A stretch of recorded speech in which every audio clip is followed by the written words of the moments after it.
নমস্কার বন্ধুরা, আমি রিপন বিশ্বাস আর আপনারা দেখছেন বঙ্গ ট্রেডার। ফান্ডামেন্টাল অ্যানালাইসিসের দুনিয়ায় আপনাকে স্বাগত।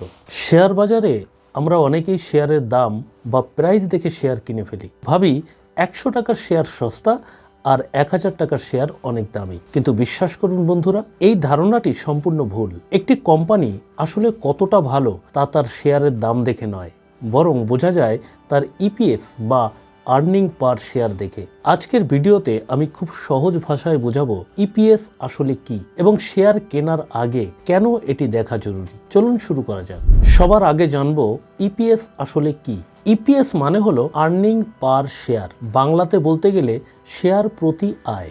ধরুন আপনি আর আপনার 4 বন্ধু মিলে একটি চায়ের দোকান দিলেন, অর্থাৎ আপনারা মোট 5 জন মালিক বা পার্টনার। 1 বছরে দোকান থেকে লাভ বা প্রফিট হলো 500 টাকা। এখন বলুন তো আপনারা প্রত্যেকে কত টাকা করে পাবেন? খুব সহজ, 500 টাকাকে 5 দিয়ে ভাগ করলে হয় 100 টাকা।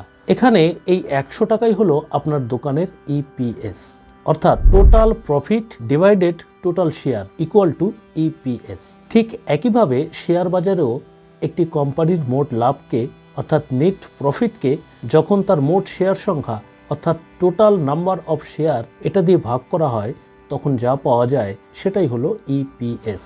ইপিএস কেন এত গুরুত্বপূর্ণ? প্রশ্ন হলো আপনি কেন ইপিএস দেখবেন?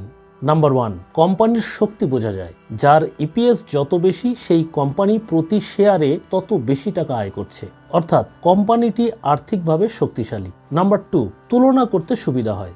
ধরুন দুটি কোম্পানি আছে, কোম্পানি এ এবং কোম্পানি বি। এই দুটি কোম্পানির শেয়ারের দাম 500 টাকা করে। আপনি কোনটা কিনবেন? যদি দেখেন কোম্পানি এ এর ইপিএস 50 টাকা এবং কোম্পানি বি এর ইপিএস 10 টাকা, তাহলে অবশ্যই কোম্পানি এ ভালো, কারণ সে আপনাকে একই দামে বেশি রোজগার করে দিচ্ছে। কিন্তু বন্ধুরা, এখানেই থামলে চলবে না। একটা সিক্রেট বলি, শুধু বর্তমান ইপিএস দেখলে হবে না, দেখতে হবে ইপিএস গ্রোথ। ধরুন একটি কোম্পানির 3 বছরের ইপিএস গ্রোথ 2021 সালে 10 টাকা, 2022 সালে 15 টাকা এবং 2023 সালে 20 টাকা। এর মানে কোম্পানিটি প্রতি বছর তার লাভ বাড়াচ্ছে। মনে রাখবেন, if earning go up stock price will follow, অর্থাৎ কোম্পানির আয় বাড়লে শেয়ারের দাম বাড়বেই। কিন্তু যদি দেখেন কোনো কোম্পানির ইপিএস প্রতি বছর কমছে, তবে সাবধান, সেই জাহাজ কিন্তু ডুবতে পারে।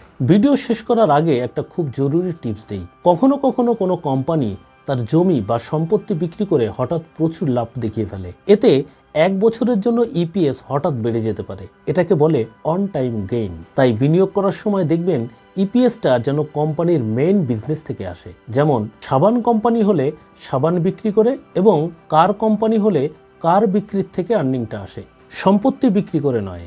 বা কনসিস্টেন্সি চেক করা খুব জরুরি। তাহলে বন্ধুরা, আজকের সারাংশ হলো শেয়ার কেনার আগে শুধু দাম দেখবেন না, দেখুন কোম্পানিটি প্রতি শেয়ারে কত টাকা আয় করছে বা তার ইপিএস কত এবং সেটা প্রতি বছর বাড়ছে কিনা। ভিডিওটি যদি আপনাদের একটুও উপকারে এসে থাকে তবে লাইক করতে ভুলবেন না। আর শেয়ার বাজার নিয়ে এমন সহজ বাংলায় আরও ভিডিও দেখতে চাইলে বঙ্গ ট্রেডারকে এক্ষুনি সাবস্ক্রাইব করে নিন।